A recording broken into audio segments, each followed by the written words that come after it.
And that is the most unique thing that we have as Gambians.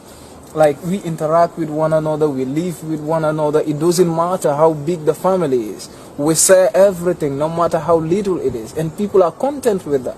That even if things are going hard, you can still observe smiling faces under each and every person that you meet along the street. So that is a plus for everybody in the Gambia. And that is why I'm a proud Gambian and a proud African. And I believe I can make it. And I'm going nowhere but in the Gambia.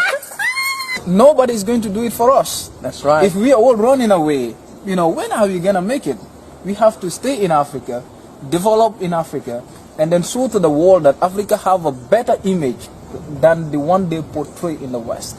I think this is what we all need to do as Africans, and then we promote that as Pan-Africans and also as Gambians. Excellent. I couldn't have said it better myself, actually. I propose that you come and do some shows with me. This brother's got it going on.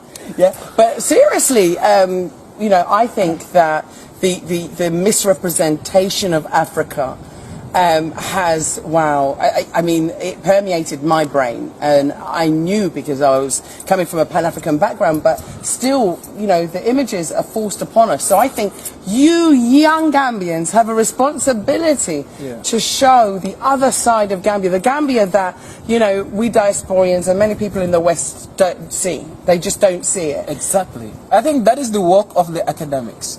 That is the work that we need to do as young scholars. For far too long, people have been portraying Africa negatively to the outside world.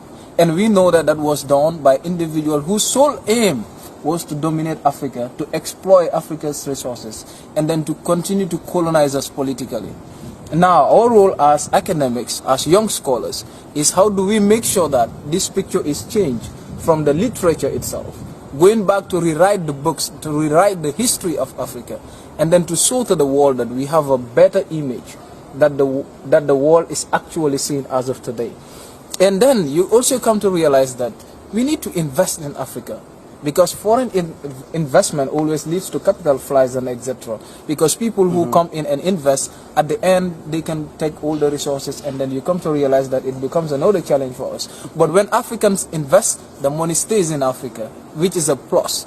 It can enhance, it can help when it comes to employment, when it comes to coming up with all the facilities and then enhancing the development that we own, that we all desire as Africans and etc.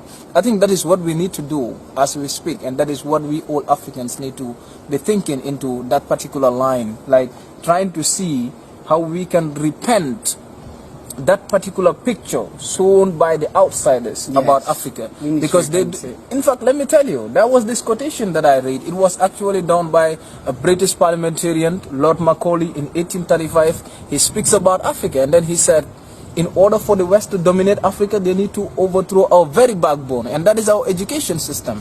When we believe that everything that is Western is correct, then they can dominate us forever. Exactly. And that is 1835. They've been working on those bases.